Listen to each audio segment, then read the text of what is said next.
So good morning mga kuys, yan. Meron tayo Honda Click, yan. Turo ko sa inyo paano magpalit ng gear oil, yan. Yan yung gear oil natin mga kuys, yan. Pro Honda. So pag-drain mga kuys, yan, mapapansin mo itong nasa ilalim. Yan yung pinaka-drain nya, yan. Tapos dito sa taas, dito naman natin isasalin yan mamaya mga kuys, yan. Buksan na natin mga kuys. So yan mga kuys, ito natanggalin natin yan. Gamit lang kayo ng 12mm.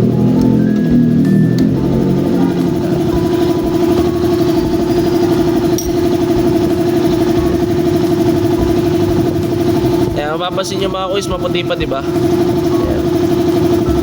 Ipapaliwanag ko sa inyo kung kailan ba ito dapat palitan mga kuys. Paliwanag ko sa inyo. Yan, mapapansin nyo puti pa, oh.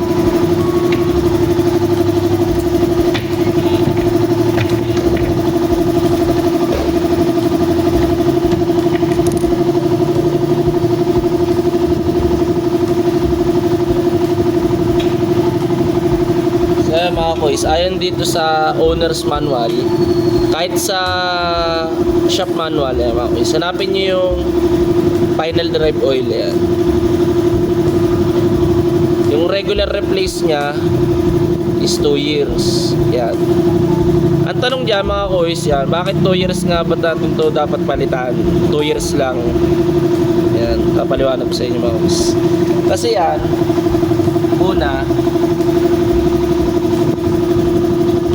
napapansin nyo yung drain plug ng gear oil, mahaba siya mga kuys, yan.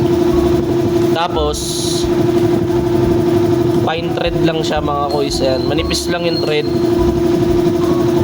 yan. Kaya siya mahaba mga kuys kasi ito na rin yung pinaka tornilyo dito sa crankcase ng gearbox, yan mga kuys. Mapapansin nyo yan, may box sa gitna, yan. Kaya kasi nyo mahaba, diba? Yan. Ito rin kasi yung pinaka-tornilyo dito sa ating gearbox para lumapat. Yan. Pag lagi natin siyang binubuksan mga kuys, ayan, pag lagi natin siyang binubuksan, ihigpitan, luluwagan, ihigpitan, luluwagan, ihigpitan, luluwagan.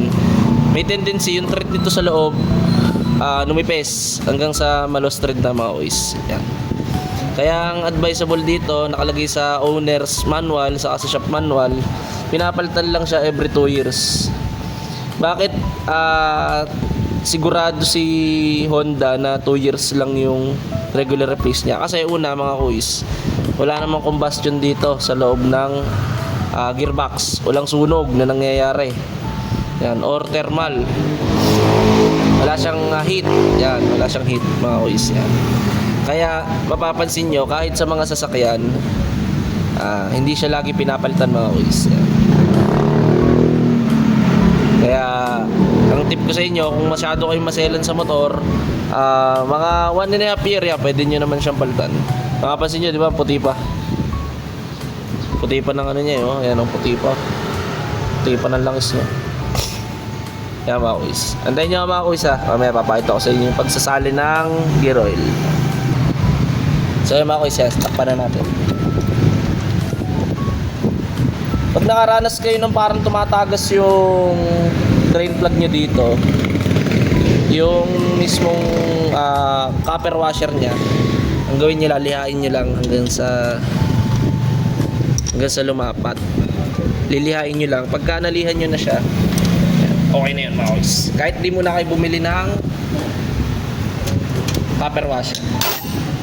Yan, dito naman sa taas mga kuys, yan, dito natin siya isasalin. Yan, sa taas natin siya isasalin. Yan, yan.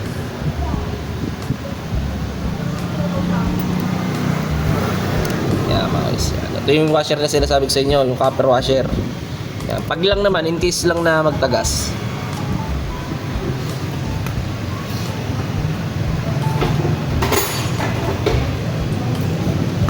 Mas gamit lang kayo ng cutter. Yan, kakat dito.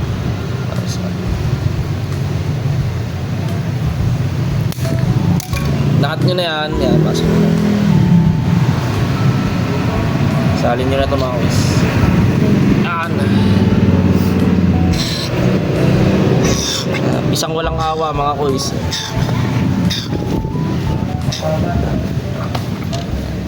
Kapag nasalinan nyo na mga kuys, sarado nyo na.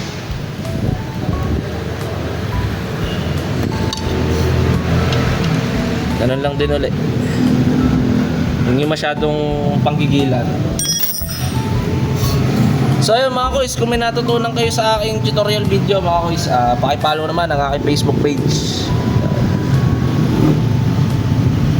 Then subscribe na kayo sa aking YouTube channel mga kuys. Yan.